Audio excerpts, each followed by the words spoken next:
Hello, Everything Medicare Podcast Nation. Happy Monday. Happy President's Day. This is Christian Brindle coming to you on a Monday where every single Monday I bring you a podcast where I talk about your Medicare, your Medicaid, your Social Security, and everything that has to do with that golden age called retirement.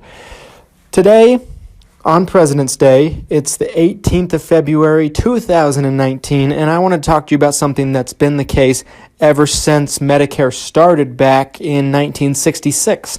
So all the way from 1966 all the way till today, 2019, this is a fact that has been true and tried, never has changed, and I don't think it ever will change, and that fact is there are good agents and bad agents out there in the insurance industry and all different types of insurance. And I'm going to shock you with what I'm about to say next.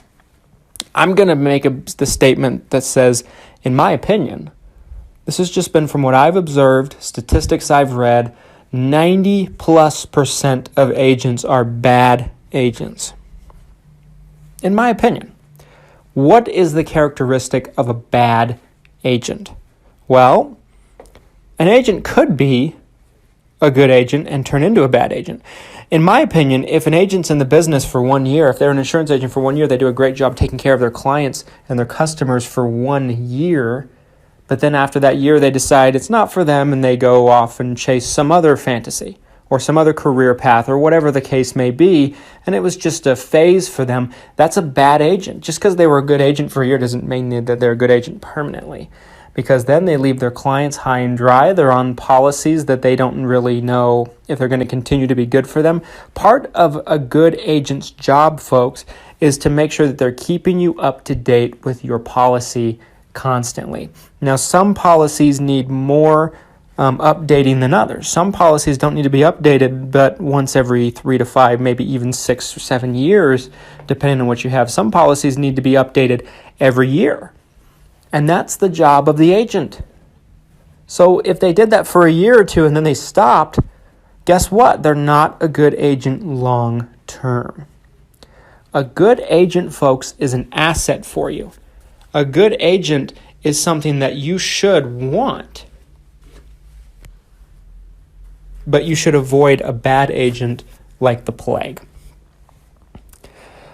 It's very, very simple, folks, how to spot the characteristics of a bad agent. And you can also spot characteristics of a good agent. My personal opinion, folks, is I think everyone should have an agent, but you have to be careful about who you're working with because let's face the facts. Like I said earlier, 90+% of agents are bad agents, in my opinion, or somewhere around that number. When I say a bad agent, this is an agent that maybe they're not just going to be out of the business. Maybe they stick in the business for a while. And there's a lot of bad agents that do stick in the business. Being a bad agent doesn't necessarily mean you go out of business because a lot of people fall for their gimmick. They're car salesmen. Have you ever bought a car from a car salesman and they didn't do half of what they promised or the car didn't do half of what they promised? You found out that you paid twice as much for the car after, warranties and interest and just marking up the price than it was even worth. That's a bad agent. Bad agents don't call you back. Bad agents don't take care of you. Bad agents have the mindset and the approach that their job is to sell you a plan, to sell you an insurance policy. Once you sign the dotted line, they've done their job and they don't have to talk to you ever again. And they just expect you to stay on that policy while they reap the benefits, folks. Don't be fooled. Any type of broker that you do business with, unless they're a captive broker, and I'll touch on this in a second here, but any type of broker that you work with gets compensated monthly from the insurance company that they signed you up with. Monthly. They're getting compensated monthly because they are expected to take care of you. It's a servicing fee to provide service to you on the policy. But most agents don't do that. They get you on the books, and the only thing they could care about is finding their next customer. Now, I'm all for capitalism. I'm all for the freedom and ability to grow your business and seek out new customers. I don't think there's anything wrong with that, and I think any reasonable person would agree with me for someone that's trying to grow their business. But if you make a promise to somebody, if you sign someone up on a policy, you are putting them in a situation where they're trusting you. You're making a promise to them that you're going to be there for them. Even if you don't make a promise to them, you're making a promise to them that you're saying that this policy is going to work well for them. And sometimes that involves you putting out fires as an agent. Customer service, keeping good relationships with your customers, making sure that you're going above and beyond. That's what a good agent does. And there's very, very few agents that do that in every state. It doesn't matter where you're listening to this from. Stay with me into segment 2, and I'm going to touch on this a little bit more. Stay put.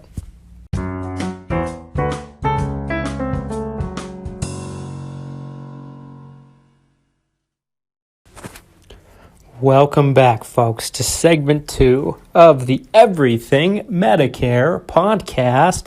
Christian Brindle here. Happy President's Day. And today we're talking about agents. What determines a good agent? What determines a bad agent? First of all, let's talk about bad agents. I'm not saying this to try to put down or demean other agents, but I'm saying this because I want you, the listener, you, the person that's listening to me right now, to be protected on your plan. And working with the right person really has a lot to do with that, because they influence what you're going to have. Chances are, for a lot of people, this isn't the case for everybody. There's some people that update their plan consistently and they stay up on it, but it's a lot of work. And for the average bear, for the average policyholder, whatever policy they're on, even if it's a bad fit for them, they're going to be on it for at least a couple of years. Do you know how much extra money you can spend on premiums, on things the plan doesn't cover that you might need done as far as medical services are concerned, on prescriptions in a couple of years? Do you know how much extra that could cost you, and you might not even know it? That's what we're trying to avoid here today, because there's a couple different types of agents that I would consider a bad agent, and I don't even really like using that term, but I think it fits, but I cringe using it too because I think it is very strong and very harsh. But sometimes, folks, honesty is not comfortable, and I try to be honest with you at every step of the way when we're going on this journey here together, to make sure that you are maximizing your Medicare and everything in your retirement, and that you're living your life to the best when you reach that age. So what classifies as a bad agent?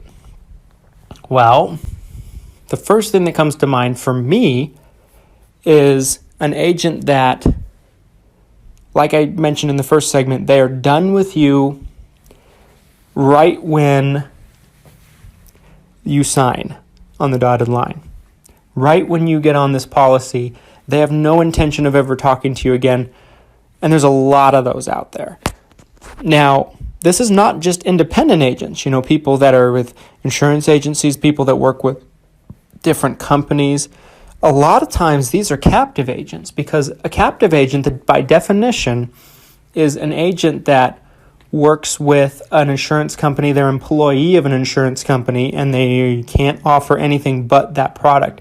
Now, don't get me wrong. There's a lot of good agents that that are captive agents, but there's a lot of ones that they're put so much pressure on them from the insurance company to produce and meet quotas and this kind of thing and this and that. They don't have the flexibility and the availability to show you a product that might work better for you if it exists. They can only tell you about their product. They're not going to tell you anything good about another product. Some of them will, if they're honest, but very, very few. They're in it for themselves. They're in it to produce for their insurance company, their lawyer, so they stay employed. You have no possible way of knowing if you're getting accurate information from these people. Not saying accurate information about their product. I'm sure they know their product inside and out and their plan. But saying that it's the best fit for you, you can never trust that. There could be 5 other companies that are a better fit. And you never know because you sat down with an agent that can only represent one company, only knows a lot about one company, and has a bias to sell one company. Not even a bias, an ability to only sell one company. Avoid this if you can. Avoid it. So we crossed this bridge before in prior episodes, but try to work with an agent that is independent, that has the ability to represent and suggest and recommend any insurance company in the industry. That's what you need. Any of the top companies around, any company that can give you the best product, because those agents are going to be the agents that have the ability to do what's best for you. Now let's get to the independent agents that have the ability to do what's best for you, but don't do that. See what I did there? They have the ability to do what's best for you, and they choose not to. What do I mean by that? In the insurance world, especially the Medicare world, there are different products usually that pay more commission to an agent than other products. I'll give you an example. If someone is turning 65, an insurance agent, on average, will typically make more commission on a Medicare Advantage plan than they will a Medicare Supplement plan. So you'll see a lot of agents that they have an agenda that they want to sell you a Medicare Advantage plan as opposed to a Medicare Supplement plan. Now, for me, and the way that I've always looked at it, and everybody that's ever been my mentor in this business, including my father and others, taught me early on that it doesn't matter if you make more or less. It matters that you have a happy customer and they're going to stick. What I mean by that is they're going to stay with you. They're gonna be happy to be with you because you're taking care of them. You're willing to take a loss in your pocket to make sure that they're happy, and then by exchange, they're willing to recommend people to you. They're willing to work with you. They're willing to be loyal to you. That's how the game works. So if you recommend, if an agent's recommending a plan on you and pushing a plan on you and twisting words and making car salesman like advances of a product on you just to fill their own pocketbook, and it's not the best thing for you, that, in my opinion, is a bad agent. So you can typically tell these guys apart. You can see what they're trying to do here. What they do, folks, is they will highly recommend one product over the other. They won't even want to talk about the other product that much, or they'll just say they're no good, or they'll say something along those lines. Watch for that if you're talking to an agent. Try to catch any biases in their presentation. My presentation goes something like this. I break down Medigaps, Medicare supplements, as well as Medicare Advantage plans. I do both of them. I spend the same amount of time on both of them when I'm talking to somebody, and I make sure that they see both sides of the coin. I let them decide what they think sounds better. I give them the good and the bad of both different ways to go with it, and I make it very clear and upfront that I don't believe that one way of going is better than the other. I think they're just different, and different people have different needs. You can tell I'm unbiased based on my presentation. Someone that has a bias on what they want to sell you is going to be biased. There are people that are biased towards Medigaps, Medicare supplements too, because they feel like they're not as much work to keep up with on people. You think it makes their life easier, but it's not always the best thing for that person. So keep an eye on that. Biases. You can spot it a mile away. If you want to make sure an agent has good customer service, maybe they'll do a good job setting you up, but are they going to do a good job taking care of you long term? Go to the agency's Facebook page or Google page that they work for, read reviews. And if they don't have outstanding reviews, there's a reason for that. Why? Why don't they have outstanding reviews?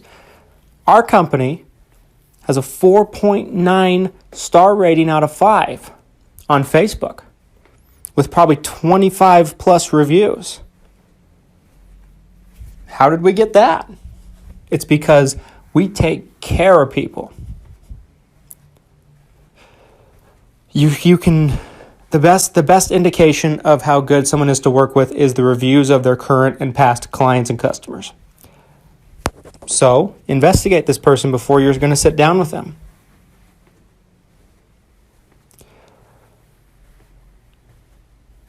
Now, how do you know they're going to stay in the business? Many articles and many statistics state that within a 3-year period, some articles say 88%, some articles say 91%, some articles just say a flat 90%. Let's just say 90% is the consensus because I like round numbers. A lot of articles and a lot of statistics state that 90% of insurance agents and brokers are not in the insurance industry in a 3-year period. So an agent could do everything right that I've said so far, and they could just not make it in the business. It's an ugly truth, but they could just not make it in the business. Not saying not to work with an agent that's been in the business less than 3 years, but there's a bundle of them out there. There's more agents that are new or within their first couple of years of experience than there are experienced agents. I'm not saying don't work with these agents because you could pick a winner, but remember, you are always taking that chance that they will be part of that 90%. There's a 10% chance they're going to be in the business in a couple of years. So, if it were me, I'd want to work with an agent that I know for a fact has been in the business 3 years or longer at least. Because that means they're in the top 10% as far as sticking around. So those are the 3 things I would recommend to look for in a bad agent and to avoid them, or a potential bad agent. They can be a good agent now, but if they're out of the business, if they don't make it, and they don't take care of you, they're a bad agent. Stay with me into segment 3. We'll wrap this puppy up.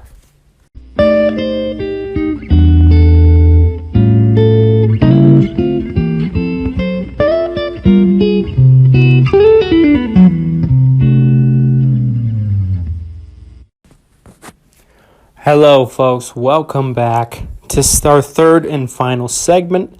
I really appreciate you listening if you made it this far.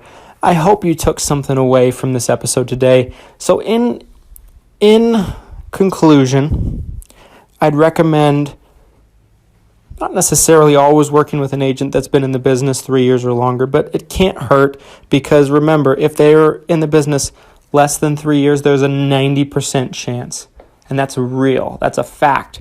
There's a 90% chance that they will be out of the business and not in the insurance industry in 3 years. And if they're out of the insurance industry, that means they didn't make it. They're not getting paid anymore. They're not working with an agency, or they don't have an agency anymore. And they're not going to work with you anymore. They're not going to be available. Even if they did take your calls, they're not in the business anymore. They wouldn't know what to do if it came and smacked them in the side of the face.